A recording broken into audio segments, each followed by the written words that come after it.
well, no, it's like CrossFit, it just doesn't have the barbell.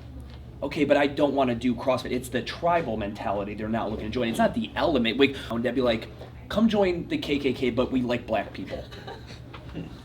You'd be like, no, I'm good. What the fuck, though?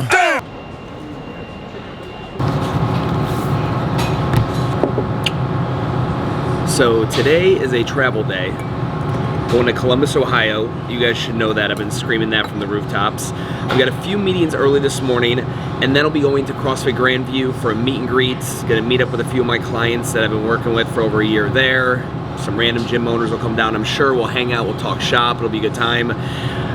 The majority of this vlog will be that. The first 2 meetings I'm going to, I cannot take you guys to, but you'll be there for the Grandview meeting, and then after that I'm gonna go to Muskingum College, which is where I went to school, and I'm gonna go back there. I haven't been back there in like 10 years, so that'll be interesting. And yeah, then the rest of it, I'm here for a wedding. I'm the best man at my best friend's wedding, so I don't know how much of that shit will make it into the vlog.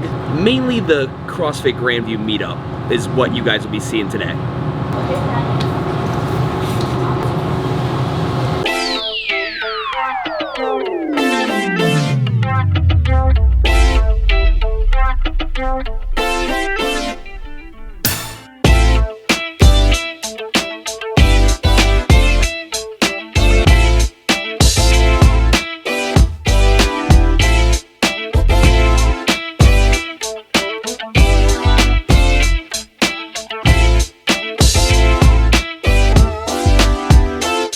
We're in Columbus.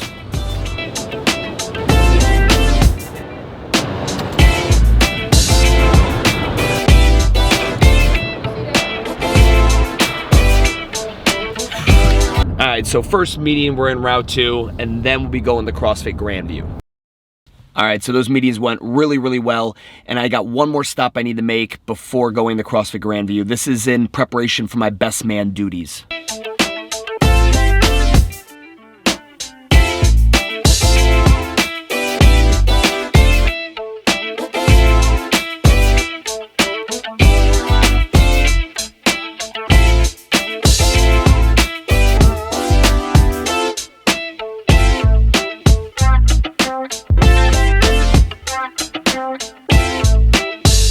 Alright, speech is done. Now I gotta go pick up the suit and then on to CrossFit Grandview.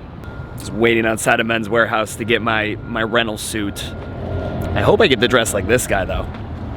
Look at this guy. That's a dapper fucking suit. What is up, brother? Can't use that inside. No worries. Okay. Got the suit. I feel like I kind of look like somebody's fucking butler, but oh well. Ralph, you couldn't pick out like fucking bright blue or orange or, you know, something classy? Anywho, just hopefully I don't fuck this thing up. And now on the CrossFit Grandview, but first I told everyone I was gonna pick up coffee, so I gotta show up with coffee.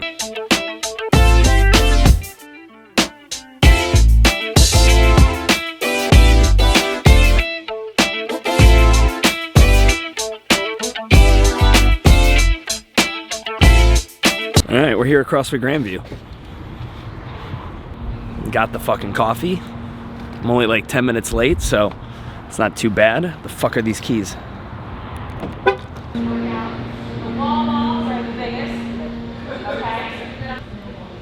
Camera in tow. Always, always. What's up, guys? How are you? Good, man. How is everybody? Hi. It's a solid setup you got going on. Thank you, brother. Hey, how are you? Stuart.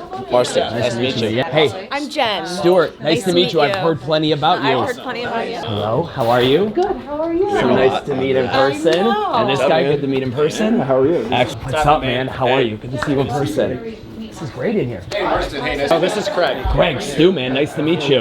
Hey, those are good colors too. Oh, okay. Cool. So what the fuck you want to talk about?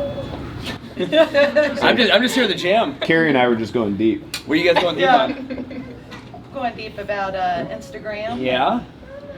I told him we've been stalking Friendships Instagram Yeah. there and how well It's they good. Are you guys just doing like guerrilla, like if this was the class going on, just capturing when you can? Yeah, capturing when we can, and then really weekend stuff. We get some different people. We have a little bit different class offerings going on. The best thing is to organize a bunch of clients to come in on a Sunday, tell them you'll take them out for beers or brunch afterwards, and just get the photos you want. Because you'll be shooting and you'll probably maybe get 100, 145 shots, and you're able to use like really good ones. There might be 40 out of them. You know, it just you don't look great when you work out. You don't look poised for like social media, like kind of great. Like it just goofy face or someone's in the back fucking up the shot or whatever it may be. But the best way to do it that we've always found was the coaching piece, and the coach addressing the group in the beginning. The warm up will extend the warm up when they know I'm out there with the camera, and then really extend the coaching piece. Like they'll purposely like, hey, I'm shooting today, and they'll extend that part because that's still everyone still looks halfway decent, and it's it's the least intimidating, and it's the best face composure. What I'm wanting to do is make some type of class, like some type of conditioning and not lifting class right in the middle. And I don't have a ton of experience with that, but I think there's a huge demand for it.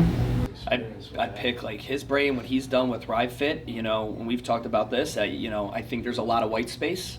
This between like an Orange Theory, and or call it a boot camp, but I put Orange Theory above that, and a CrossFit gym. I think there's still a ton of white space. I don't think they're next to each other. It is not a reasonable graduation to go from Orange Theory to CrossFit. That makes zero sense. And if you think it does, it's because you have not been to an Orange Theory enough. You've never talked to the customers. You've never really analyzed the workout.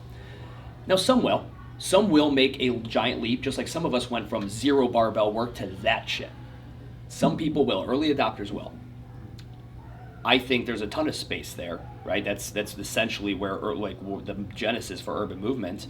And like what Jeff's created with Thrive Fit, we haven't talked in a minute, but how's that program doing? Yeah, kicking ass last time we talked. We saw a need, and so basically what you just said, you're seeing a need, and then really we ask ourselves 2 questions: can you compete with Orange Theory, and if so, like how? Or are you going to create something that's a little bit unique? And then how are you going to brand that, and who are you going to sell it to is kind of the big thing. So one thing that's interesting, and it depends on the market. Small town kind of scenario, I don't think it's as important for the boot camp to really have super strong differentiation from the other program. Like you use the phrase, it's like CrossFit without the barbell. Now, bigger markets like down here, that's like saying, like if Thrive Fit was just CrossFit without the barbell, because there's so many unique models around, that'd be like, come join the KKK, but we like black people. You'd be like, no, I'm good. It'd be like, it's the same thing. It's like, well, no, it's like CrossFit, it just doesn't have the barbell.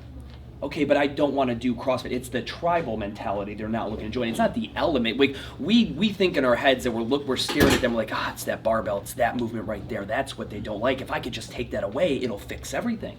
And some people, they can go over that hurdle, but it's because they actually want to do CrossFit. They just need the stepping stone. Well, a lot of these boot campers, when you ask them what they do, they're like, I do CrossFit. Yeah. Like to them it is CrossFit. Yeah. Sometimes those in white space type programs, you want them to really pop to become a standalone thing. I think it's got to stand on its own legs. It cannot just be, it's like this, but not. Now in the beginning, we all use that, that verbiage.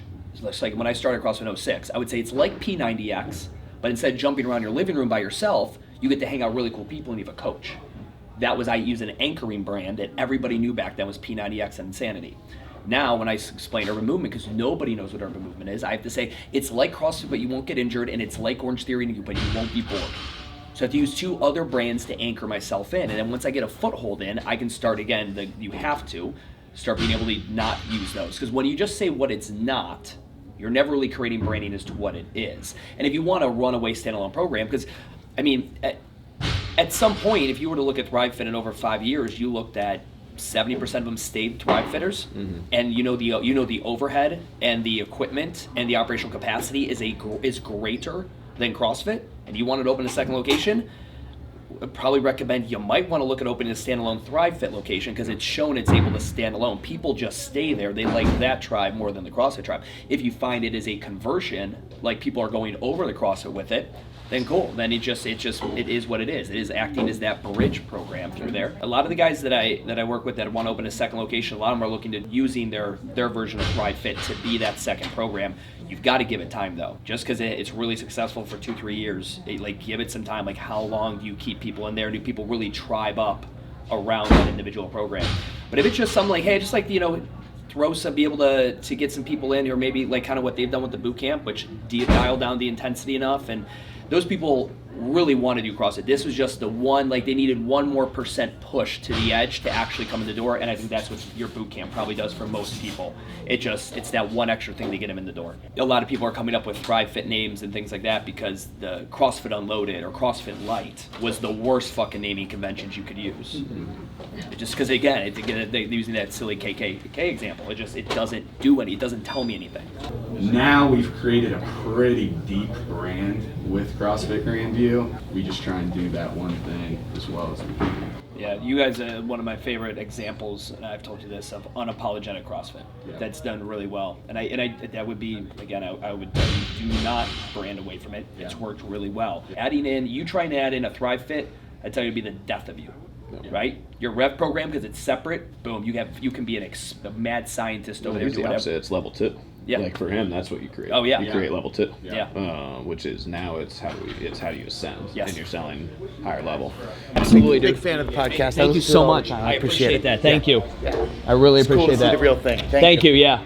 I'm a big fan of your phone calls. I listen to them all the time. Okay. Good. I've listened to many of your sessions with Kate. Yeah. She normally doesn't have any headphones on or anything. I was like, man, I wonder who's around. No, it's all just they're like, this dude's a dick.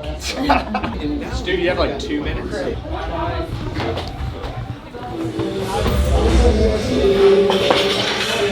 Yeah, dude, this is so cool.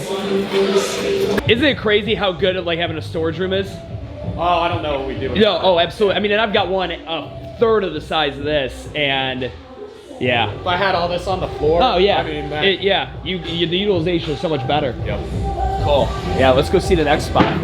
Yeah, absolutely, man. Thanks for coming out. So nice meeting you, man. Thanks for coming. Thank you so much. Yeah, great to meet you. Absolutely, dude.